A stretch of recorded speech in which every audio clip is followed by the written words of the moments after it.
This is the first CCVL being published. The first CCVL. The Customs Division of the Ghana Revenue Authority fully took over the operations of 5 destination inspection companies in the country on 1st September 2015, in line with plans to enhance the coordination of border and ports management arrangements with other government agencies. Prior to this arrangement, Ghana Customs had made previous attempts to take over their core functions of risk management, valuation and classification of goods at Ghana's ports and borders through their partnership with the DICs. The government of Ghana began arrangements to contract West Blue Consult to provide technical assistance to the Ghana Revenue Authority Customs Division to take up this noble national responsibility. At the time, there were several skepticisms expressed from all quarters on the engagement of West Blue as technical partners to government, which was short-lived. There are a lot of concerns that were expressed, in fact, initially by the Minister of Trade, and let me admit that we had some challenges with regards to some of these issues. We have now become believers because some of us were a bit skeptical, but you've been able to explain the thing to us in a very simple manner to the extent that, all these cynicisms will actually disappear. When they were about to take over, there was this fear of the unknown. We were not certain about a work that about 5 private companies was doing, and one company or the government wants to take over and do it. So there was that fear. When you bring something new and you start talking about electronic platform and computers and all that, many of our traders are a little uncomfortable with all that, and they are not sure. The fear of the unknown also makes them feel very uncomfortable. So what we did together with Customs, Ministry of Trade, and West Blue, our consulting partners, and even GCNet, was we did a lot of stakeholder consultation. We did a lot of awareness, a lot of education. Following the successful execution of the contract, the project kicked off on 1st September 2015 with its 3 phases of takeover of functions from the 5 DICs by Customs, needs or gap analysis for Ghana's national single window, to establish the blueprint and roadmap, and the final phase of the implementation of the blueprint and roadmap. It was a takeover by the GRA Customs Division of the core customs functions of classification, valuation, and risk management from the destination inspection companies, the DICs, on 1st September 2015.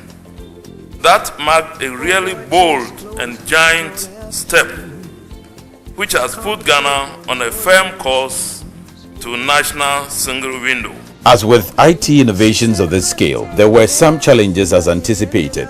These challenges, which had been captured in the program's risk and contingency planning, were short-lived, and the turning point of effectiveness was arrived at sooner than later. By and large, our expectations have been met during the 1-year period that the new system has operated amidst challenges. Many people's expectations were that once we go single window, all the problems that we encountered, the ports and entry points and everything should be gone. I think that we'll go through some challenges, but I shudder to say that those challenges are beginning to reap some benefits, and that is why there has been some surge now in the kind of revenues that we mobilize. That month of September 2015, we raked in about 596 million Ghana cedis from duties, and then subsequently we saw an improvement the following year. By August, we don't have the September number yet, but by August that number had moved from 596 million. That number had moved to 794. I see. In a year, or let's say in 11 months. I see. In 11 months, we saw an increase of 200 million. The first 6 months of the proposed National Single Window Project was dedicated to what is called the Pre-Arrival Assessment Reporting System, PAARS. This was embraced by the trading public, and the success of it was widely touted in spite of the initial glitches. Obtaining an inspection report is key to the customs clearance, and as such, that process must be efficient, it must be fast, and it must be reliable. This is what the single window is to us as freight forwarders. as people understood the national single window and realized that it was much easier to work in that environment than in the former environment, we've started to see the revenues that we are so keen on getting start to go up now. The PAARS has really come to improve our work. It has really helped us in terms of time, cost, and so many things. So the PAARS has improved our operations in here.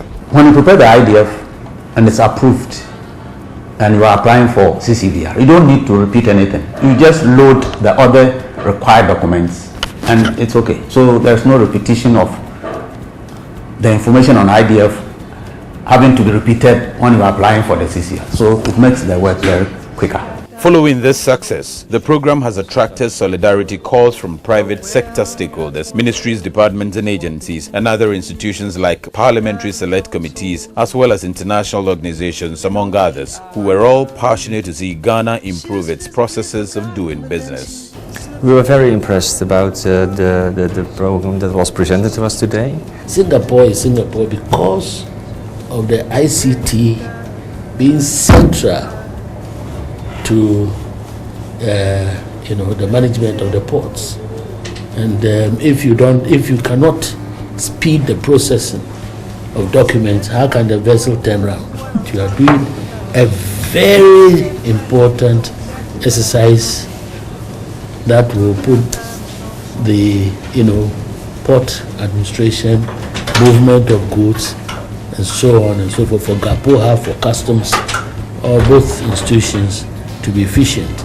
It is, however, worth noting that the Ghana National Single Window Program is a long-term national trade facilitation journey that seeks to position Ghana as a premier destination for doing international trade business by providing an efficient and effective environment. Bringing a fragmented process into a national single window for trade facilitation and revenue mobilization is putting the process on an electronic platform and making it simple and easy for all international trade, whether it's export or import. To ensure the sustainability of the program, a robust governance structure comprised of a steering committee, technical committee and working groups, supported by a single window secretariat, has been instituted, with the Ministry of Finance and Trade playing critical roles. Following the successful implementation of the PAARS within customs and the banks, the program, monitored by a dynamic technical committee, is moving further to integrate trade-related entities, public and private, on one platform in order to reduce the multiplicity of processes and documents and the impediments that these pose to trade facilitation as part of the National Single Window Project. In terms of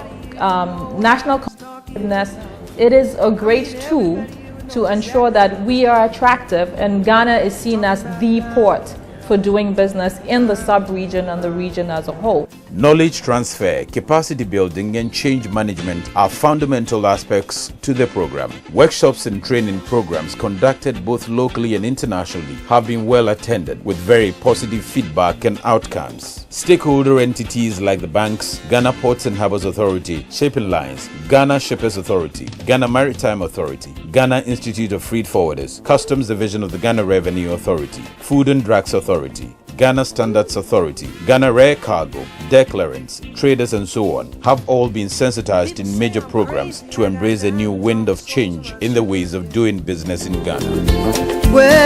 Journalists were housed and schooled on all aspects of the Ghana National Single Window to allow them inform the general public as well.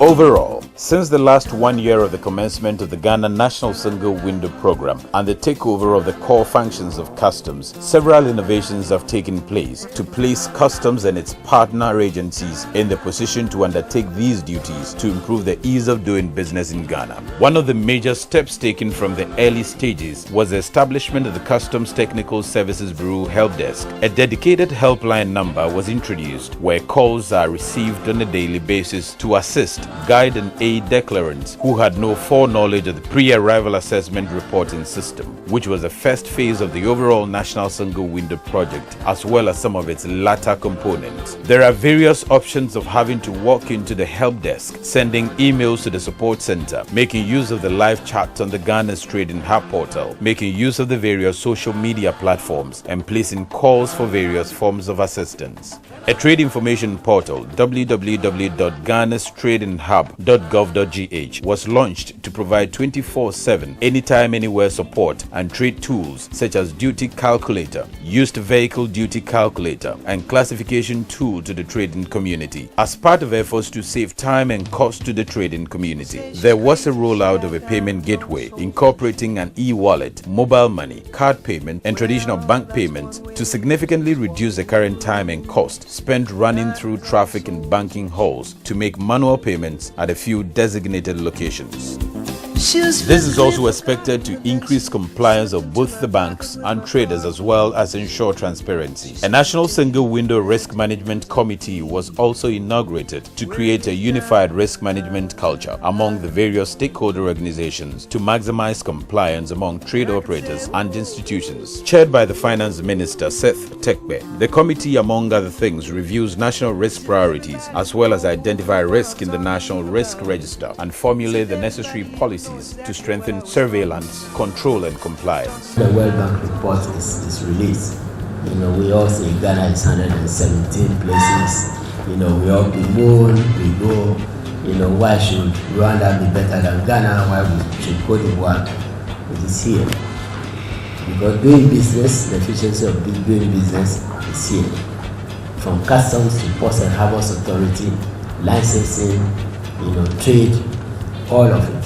If you create a hub, one form facilitates everything. The strategy and roadmap for the future of the National Single Window was subsequently launched in Accra by the chairman of the Ghana National Single Window Risk Management Committee and Finance Minister, Sept. The launch thus paved the way for the technical partners of the project, West Blue Consulting, to integrate the existing information technology systems of institutions such as the Ghana Ports and Harbours Authority, Ghana Community Network Services, the Environmental Protection Agency, Foods and Drugs Authority, and Ghana Standards Authority, among others. With the recent upgrade and launch of customer support centers, e-zones, the vision of creating a customer-centric environment for the trading community is becoming a reality. The e-zone, an ultra-modern help desk built to address concerns of the trading public and assist them through the National Single Window processes, will have three major functions: a customer service center, a walk-in self-service, and an e-payment service point. So far, the e-zone has been opened at the Kotoka International Airport and the Tema Port, and soon to be established at the Aflao and Elubu borders and the Takrady Port. With the roadmap launched, charting out the project timelines and deliverables, innovations being unveiled, and the success recorded so far, although the Ghana National Single Window is still at the infant stages, support from stakeholders and the right attitude of the implementers and beneficiaries alike will no doubt ensure the ultimate goal of safeguarding efficiency, transparency, and cost-effective means of doing business in the Ghanaian trade environment.